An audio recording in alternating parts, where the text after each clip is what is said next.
देता हूँ। यह कार्यक्रम जो सामाजिक समरसता कार्यकर्ता सम्मेलन जो आयोजित किया गया था, उसके आयोजक हमारे शैलेंद्र सिंह गुप्ता जी हैं, जो राष्ट्रीय महासचिव हैं व्यापारी संघ के। इनके द्वारा एक भव्य कार्यक्रम का आयोजन किया गया। लेकिन यह कार्यक्रम की भव्यता इसलिए और बढ़ गई क्योंकि लगातार 4 दिन से लगातार बारिश हो रही थी, जिसकी मांग इस क्षेत्र के लोगों की भी थी। शायद यह कार्यक्रम लगने से ही बारिश का प्रभाव इतना ज़्यादा हो गया कि आप देखे होंगे कि मैदान में भी पूरा पानी भरा हुआ है। उसके बावजूद हज़ारों लोगों ने यहाँ आकर के इस कार्यक्रम को सफल बनाने का काम किया। देखिए, आजमगढ़ की धरती है दीदारगंज विधान। जिस प्रकार से लोग बार बार दावा करते हैं कि यह आजमगढ़ समाजवादियों का गढ़ है, तो मेरा प्रश्न हमेशा इनसे यही रहता है कि आप गाँव में क्यों नहीं जाते? कम से कम गाँव में जाते, गाँव की दुर्दशा को आप देखते, गाँव की सड़कों को देखते, गाँव के नालियों को देखते। अगर उसको देखते और आप इस चीज़ को कहते कि अगर हमारा गढ़ है तो कम से कम वह गढ़ सुरक्षित रहे और उसके रास्ते अच्छे हैं। मैं ऐसे समाजवादी का गढ़ कहने वाले लोगों को मैं निरंतर चुनौती देता रहता हूं कि इस पूरे जनपद का कोई एक विधानसभा उठा लीजिए और हमारे गाड़ी में बैठे चलते हैं, देखते हैं कितने रास्ते अच्छे हैं। मैं यह कह सकता हूं कि आजमगढ़ जनपद की लगभग 80% जो ग्रामीण रास्ते हैं वो सब रास्ते डिस्टर्ब हैं। शायद इसीलिए वो लोग कहते हैं कि समाजवादियों का इनके गढ़ को गढ़ही में परिवर्तित करने का काम हम सुहेल भारतीय समाज पार्टी एनडीए के लोग करेंगे।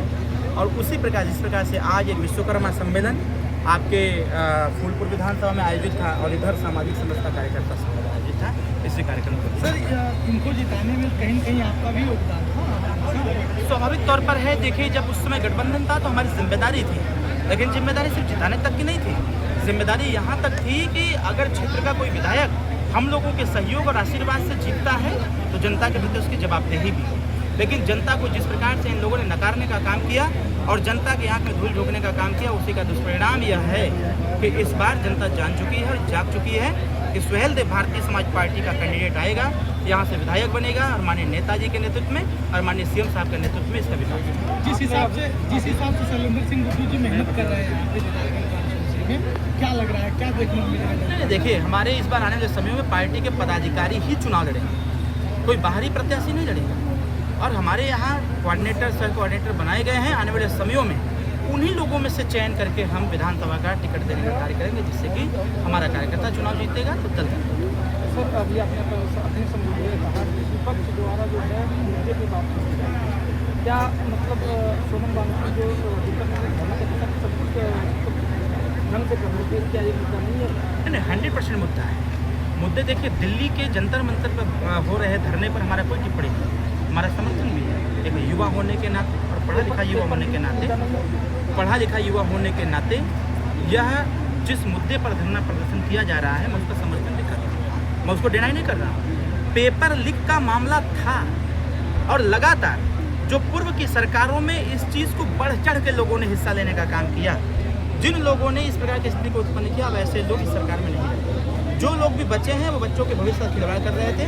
एनएसए जैसी धाराएं लगा करके सरकार ने ऐसे लोगों के खिलाफ कार्रवाई की। पहली बात। दूसरी बात, मैं मन से जिस मुद्दे की चर्चा किया हूँ वो मुद्दा जनता से जुड़ा हुआ है, वो जेन्युइन मुद्दा है जो गाँव गरीब से जुड़ा हुआ है। उस पर विपक्ष की बातें ही नहीं करता। विपक्ष को बात करना चाहिए। जिस संविधान को लेकर के 24 में चुनाव लड़ा, क्या वो संविधान का पठन पाठन प्राथमिक विद्यालय से नहीं होना चाहिए? क्या सरकारी विद्यालय में पढ़ने वाले बच्चे के झोले में आज भी सरिया गिलास कटोरी रह गया कि उसमें लैपटॉप, टैबलेट, अच्छी किताबें भी जाएंगी? क्या बच्चियों की पढ़ाई निःशुल्क नहीं होना चाहिए? 33% आरक्षण का लागू नहीं होना चाहिए? बेरोजगार नौजवानों के लिए लघु और कुटीर उद्योग क्या स्थापित नहीं होना चाहिए?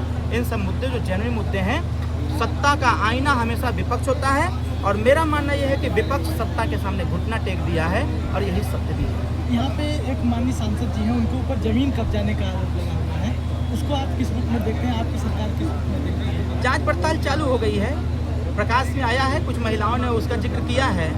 50 बीघा जमीन पर फार्म हाउस बना लिए हैं। हमारे पिताजी गलत थोड़ी कहते हैं। अभी आप देखेंगे मऊ का एक ज्वलंत मुद्दा उठा है माननीय सांसद जी का, जमीन पर कब्जा। ऐसे एक मुद्दे नहीं है, ऐसे तमाम समस्याएं हैं कि समाजवादी पार्टी के लोग जो 10 साल से सत्ता से बाहर हैं, 10 साल से सत्ता से बाहर होने के बाद जब वही स्थिति है तो जरा सोचिए, जब सत्ता में आ जाएंगे तो क्या करेंगे? गरीब को जीने नहीं देंगे उत्तर प्रदेश में। यहाँ पे एक लोकल मुद्दा जो है, अभी जहाँ पे आप कार्यक्रम कर रहे हैं तहसील बीएमपुर में, यहाँ पे आए दिन तहसील के अधिकारियों कर्मचारियों का वीडियो वायरल होता रहता है पैसा लेते हुए, लेकिन कोई कार्रवाई नहीं होती, कोई ठोस कार्रवाई नहीं होती है, जिससे जनता में जो है असंतोष की भावना बढ़ती जा रही है। देखिए क्या है कि मैं बार बार इस बात को बोलता हूँ, कुछ अधिकारी सरकार को बदनाम करने का कार्य करते हैं और कुछ अधिकारियों की वजह से भ्रष्टाचार बढ़ता चला जा रहा है। और मैं यह जरूर कहूँगा आपके माध्यम से कि ऐसी स्थिति अगर यहाँ पर उत्पन्न होती है तो जिले के बड़े अधिकारियों को संज्ञान लेना चाहिए, ऐसे लोगों को टर्मिनेट कर देना चाहिए। आप लोगों के द्वारा क्या प्रयास रहेगा? संज्ञान में आएगा, कुछ उस प्रकार से चीज़ें मिलेंगी तो इस पर बात की जाएंगी और ऐसे लोगों के खिलाफ कार्रवाई कराई जाएगी। सर अगली बार इस बार क्या 83 सीटों पर कार्य चल रहा है। 37 सीटें सुहेल देव भारतीय समाज पार्टी उस पर काम कर रही है। 37 सीटों में जितनी सीटें मिलेंगी उसको लेकर काम कर रही है। प्रयास तो है कि 2 सीटों को मिले। जहाँ खड़े हैं एक ये है, एक और है। जनता से बस यह कहूँगा कि बहुत ही सोच विचार करके निर्णय लेने की आवश्यकता है, क्योंकि बार बार धोखा नहीं खाया जा सकता है। इसलिए ऐसे नेतृत्व का चयन करें जो नेतृत्व है गांव गरीब का कल्याण कर सके और उनके मुद्दे को सदन तक पहुंचा सके और सिर्फ पहुंचा ना सके बल्कि उसको पूरा भी करा सके। Thank you. ये लीजिए।